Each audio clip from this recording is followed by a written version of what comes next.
pasti banyak kan yang juga kepikiran, sebenarnya batasan seperti apa sih kalau kita mau ke dokter gigi, apalagi di masa-masa PSBB seperti ini gitu.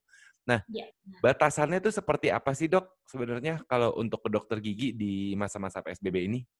Apa yang harus kita lakukan sekarang? At least basic-nya itu kita udah tahu musti sikat gigi 2 kali sehari, itu udah Iya, pasti, ya kan? Cara menggosok gigi bagaimanapun sebenarnya dari kecil kita udah diajarin gitu kan. mhm. Tapi ada nggak sih insight-insight lain yang mungkin setidaknya bisa kita kerjakan gitu? So, jadi that's gonna be the new normal on dentist side Iya, ya benar jadinya ya? banget.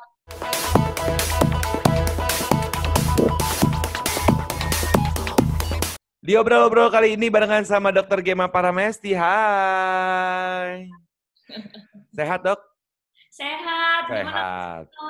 Sehat juga untungnya ya.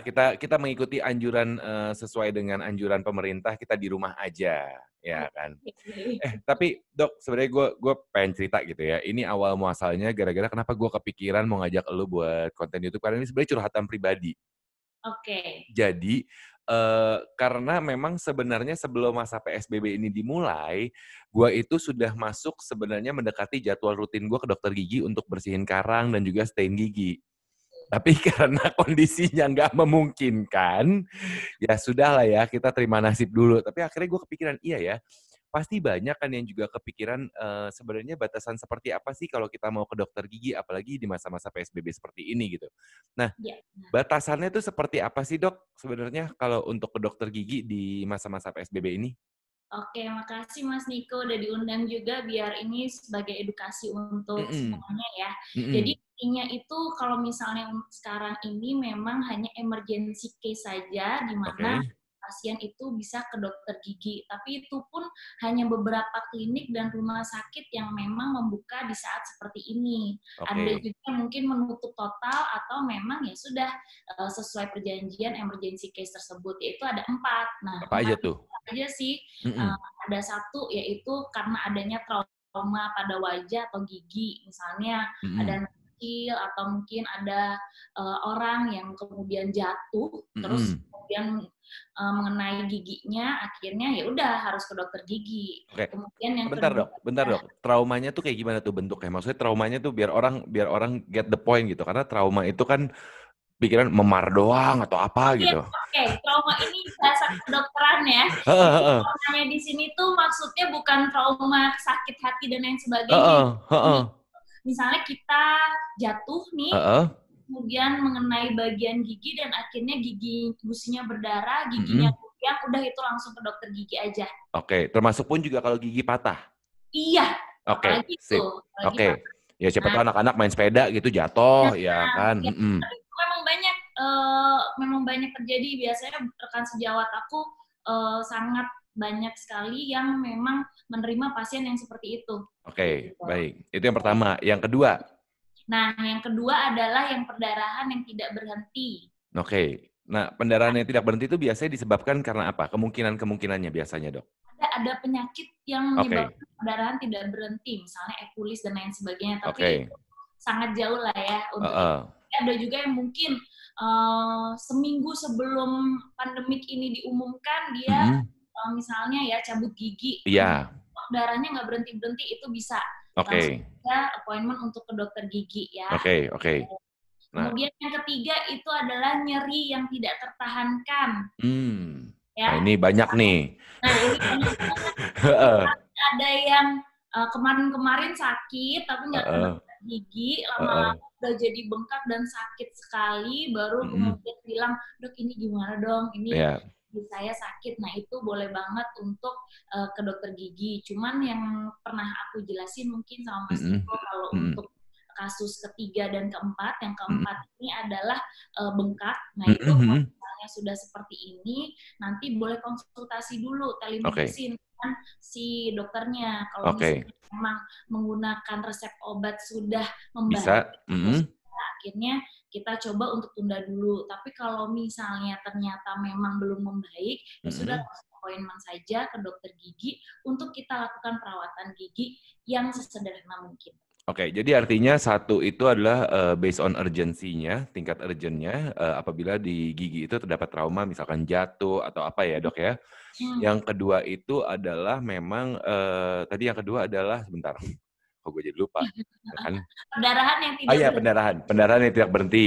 Nah, yang ketiga itu adalah apabila terjadi pembengkakan pada gusi, Ya, dan yang keempat itu nyeri yang tidak tertahankan juga ya, 3 dan 4 ya. Tapi 3 ya, dan 4 ini sebenarnya kasus urgensinya itu kategorinya belum se-urgent itu, ya, harus komunikasi terlebih dahulu dengan dokter giginya. iya benar. Oke. Nah, tapi kalau selama masa pandemi ini artinya klinik dokter gimana? Tutup atau buka atau gimana? Kalau untuk aku by appointment By sesuai appointment? aja ya, kalau misalnya ada emergensi kita Tetap. terima. Oke, Mm-mm. baik. Karena kan tadi juga di awal kan sempat bilang bahwa tidak semua membukanya ya. Iya benar. Benar. Jadi memang itu juga harus dicek terlebih dahulu. Tapi sekarang harus kita akui bahwa orang memang menghindarilah yang namanya ke dokter gigi apabila tidak urgent-urgent dan memang itu sesuai dengan anjuran sebenarnya kan dok ya. Pertanyaan aku berikutnya, sebenarnya ketika kita ngomong menjaga gigi, apalagi kasus 3 dan 4, Mm-mm. di mana pembengkakan dan nyeri itu kan sebenarnya bisa diantisipasi apabila kita menjaga kesehatan gigi dan kesehatan mulut kita dari Iya benar. sebelum-sebelumnya kan. Karena Iya, kan kayak bengkak segala apa kan gara-gara bolong kecil gitu dicuekin, tiba-tiba ngek makin gede gitu kan. ya benar. Ya kayak gitu-gitu kan. Nah, apa yang harus kita lakukan sekarang? At least basic-nya itu kita udah tahu mesti sikat gigi 2 kali sehari, itu udah Ya. pasti. Ya kan, cara menggosok gigi bagaimanapun sebenarnya dari kecil kita udah diajarin gitu kan. Tapi ada nggak sih insight-insight lain yang mungkin setidaknya bisa kita kerjakan gitu? Oke, sebenarnya basicnya tetap itu sama Mhm, sikat giginya. Yang penting adalah efektif karena kebanyakan pasien bilang dok saya udah lebih dari 2 kali, tapi kok tetap aja berlubang seperti ini. Kita harus mhm, lihat juga keefektifan waktu kita lagi sikat gigi, apakah oke, benar-benar udah menyeluruh mhm, atau hanya sekilas aja. Yang penting udah nih, udah sikat gigi kok iya gitu. betul, Nah, itu setelah sarapan pagi dan malam sebelum tidur. Karena mhm, kebanyakan orang yang saya temuin masih aja sikat mhm, giginya itu pada saat mandi pagi dan mandi sore. mmm, Jadi kita nggak tahu tuh mandi paginya itu jam setelah berapa? sarapan atau sebelum sarapan Iya, gitu. apalagi di zaman PSBB, mandi sekali sehari mungkin. Nah, karena di rumah aja ya. Heeh, iya kan?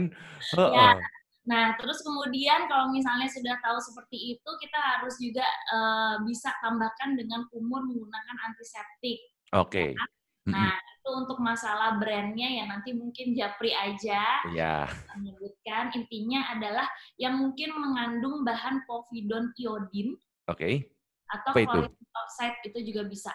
Oke, povidone iodin itu biasanya ada Dan obat kumur. ya, obat kumur tapi biasa ada tulisannya ya, kandungannya? Atau Ada, kandungan apa yang biasa tertulis? Ada? ada. Oke, baik. Ya itu yang paling efektif sih karena ada Heeh, septiknya seperti itu. oke. Nah kalau misalnya udah, nanti palingan dengan cara menggunakan dental floss. Oh, ya. Nah, dental floss itu wajib juga dan nggak lupa juga untuk sikat lidah juga. Mhm. Dan yang kemarin pernah mungkin Mas Niko pernah tanyain kumur air garam tuh sebenarnya Heeh, benar sih. Nah itu heeh. benar kok, benar Itu ya. bisa juga ya? Iya, itu juga bisa ya. Kalau untuk sekarang-sekarang ini mungkin akan lebih nyaman menggunakan kumur air garam itu benar. Cuman memang Mhm. setelahnya harus sikat gigi Oke. seperti itu. Nah, mungkin ini aku nggak tahu ya, aku agak ada satu pertanyaan juga. Maksudnya tadi dokter bilang sempat kalau sikat gigi itu setelah sarapan pagi. Mm-mm. Jadi apakah memang benar disarankan setelah sarapan pagi? Atau kadang-kadang ada juga kayak belum sarapan tapi udah keburu sikat gigi itu misalkan. Nah, Is it okay nah or itu not? pertanyaan kayak gitu. Nah, Mmm, sebenarnya ini tergantung masing-masing orang. Kalau misalnya sebelum sarapan nih, dok kan mhm. habis bangun tidur kan mulut nggak enak. Heeh, Masa sikat gigi boleh heeh. nah, cuman kan yang kita anjurkan pada saat sebelum tidur malam Iya, itu juga sikat gigi. mhm. Sebenarnya itu bisa mengurangi rasa yang tidak enak itu di mulut. Namun Oke. yang namanya tidur pasti tidak ada cairan masuk, mungkin Saliva juga keluar dan segala apa kan, mhm. pH-nya juga jadinya berkurang, akhirnya mulutnya menjadi kering dan lain sebagainya, mungkin nggak nyaman kalau misalnya nggak sikat gigi, itu boleh pilihan. Tapi kalau untuk segi hygiene-nya, itu Heeh. memang setelah sarapan pagi itu yang wajib. Tapi kalau sebelum sarapan pagi juga mau sikat gigi, monggo silahkan. Oh, oke. Tapi memang sebenarnya disarankan setelah sarapan pagi artinya ya. Oke, Benar Dok, banget. Sama ada satu lagi, itu kita ngomongin soal gigi, tapi kan sekarang tidak dipungkiri, apalagi misalkan setelah sebulan berpuasa, ataupun juga di masa PSBB seperti ini, ada sariawan, nah itu gimana tuh? Kalau Nah, sariawan? kalau sariawan sebenarnya ada cara-caranya untuk mencegah itu. Mhm. Dengan cara yaitu sebenarnya kalau misalnya nutrisi makan kita nggak terpenuhi, itu Mhm. memang sangat berpengaruh ke keadaan mulut kita, ya. Oke. Heeh. Jadi kalau misalnya aku nih misalnya ya, Mhm. waktu dulu contoh waktu lagi belajar menuju lulus Mhm mhm. kedokteran gigi itu kan memang untuk makan aja mungkin kadang nggak sempet karena Ya, ngejar itu ribet dan segala apa, ya. heeh. Kalau udah seperti itu biasanya nih misalnya mulutnya jadi bibirnya jadi kering, Kering. terus Mhm. ujung mulutnya misalnya ada semacam luka karena kering ya, kita Mhm. skelitis mungkin juga sariawan. Nah, itu biasanya dipengaruhi oleh nutrisi. Nah, jadi Oke. kita berkurang akhirnya menyebabkan keadaan mulutnya pun jadi kurang baik. Terus mungkin karena kurang minum Oke. gitu. Nah, kemudian kalau misalnya kurang minum nih, baiknya Mhm. pada saat puasa ini boleh Mhm. pakai metode 2-4-2. 2-4-2. 2 pada Ya, saat 2 sahur? gelas itu pada saat buka puasa, Oke. kemudian 4 gelas pada saat setelah sholat tarawih atau mau tidur malam, kemudian Mhm. 2 gelas lagi pada saat sahur, seperti Oke. itu. Nah, Terus boleh pakai gel tuh yang untuk iya yang sariawan. ya Jadi ada nggak yang obat sariawan gel itu boleh artinya banget sebenarnya? ya, ada yang dari aloe vera, Iya, heeh. ya itu boleh. Itu Silakan juga boleh? juga. Iya, Oke. Nah, gitu. itu satu sariawan dan kembali pertanyaan kalau gue gara-gara ini adalah fokusnya gue karang gigi sama stain gigi gue ya. Karena gue jujur gue adalah seorang, peminum kopi Iya. dan kemudian permasalahannya adalah dari kemarin gue tuh mestinya operasi gigi belakang, Dok, gigi Oke. belakang bawah. Karena dia Hmm. udah neken, jadi gigi depan gue tuh ada yang masuk dikit lah keteken Oke. kan. Jadi stain-nya Ya. kan berasa banget tuh. Hmm. Kalau misalkan buat, yang lagi nonton juga ada permasalahan dengan stain, bisa nggak kita bersihkan sendiri di rumah atau enggak? Karena gue membaca-baca sebenarnya tidak disarankan. Nah, oke. Ini pertanyaan bagus juga. Jadi sebenarnya ada semacam grade-grade-nya. Mhm. Selama ada sisa makanan, Mhm. terus selama sisa makanan itu masih dalam bentuk plak, jadi Mhm. lunak gitu, itu masih Mhm. bisa kita menggunakan sikat gigi, dental Oke. floss, atau mungkin brush interdental brush itu masih Heeh. bisa.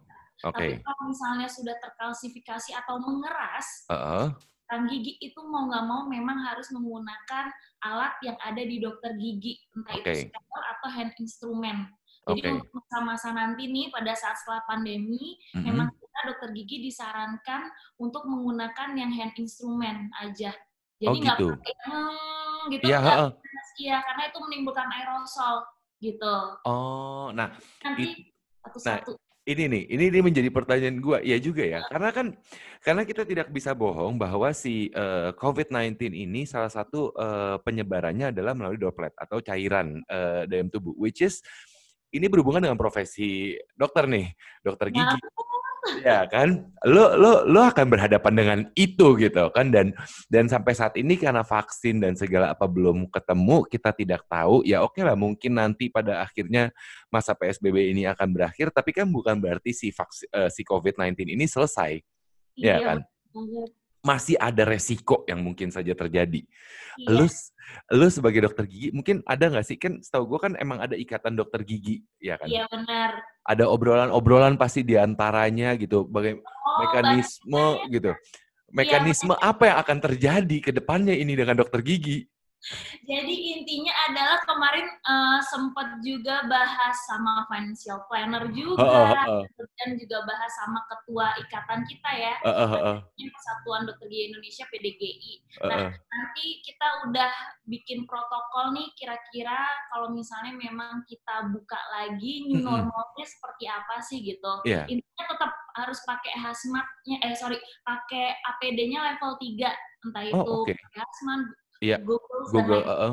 Iya, nah itu udah pasti. Nah nanti Oke. untuk maskernya pun juga masker yang N95. N95 dan Mhm. lagi double pakai masker bedah dan pakai face shield lagi. Jadi udah kayak astronot juga sebenarnya ya.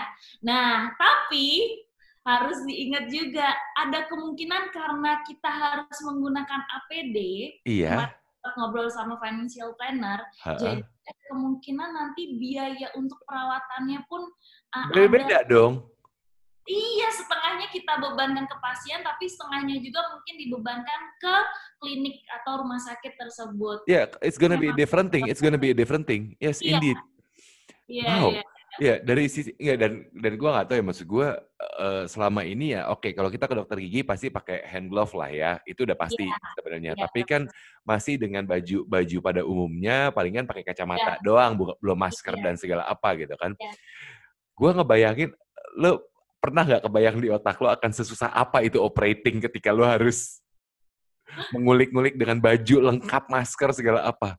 Iya, jadi sebenarnya udah pernah dilakuin Heeh, dan itu benar-benar panasnya emang luar biasa. heeh. Kemudian juga untuk kenyamanannya udah pasti kurang nyaman. Iya, Apun juga sebenarnya untuk biasanya kan kita benar-benar dengan udara terbuka, palingan yes. kalau pakai kacamata pun untuk mikroskop Iya, gitu. heeh. Benar-benar harus tambah goggles itu di mana memang udah gitu face shield dan memang itu jadinya apa ya, sudut pandang kita jadi kayak ya terbatas aja. Jadi Nah. memang ya harus ada kerjasama kedua belah pihak sih. So, jadi that's gonna be the new normal on dentist side Iya ya benar jadinya ya. banget.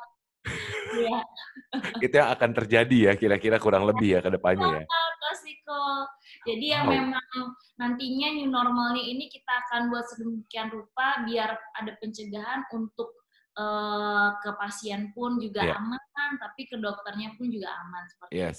Karena menurut gue bagaimanapun ya tetap pada dasarnya ke dokter gigi bukan cuman ketika sifatnya urgent karena kan ini kalau buat gue oke urgent dalam kondisi PSBB ini, tapi kan pada akhirnya kalau kita ke dokter gigi itu adalah dalam bentuk perawatan yang bukan cuman sekali doang gara-gara aduh bolong nih baru lu ke dokter. Enggak, kalau lu rawatnya bener kan lu meminimalisir kemungkinan-kemungkinan terjadinya kasus yang lebih parah.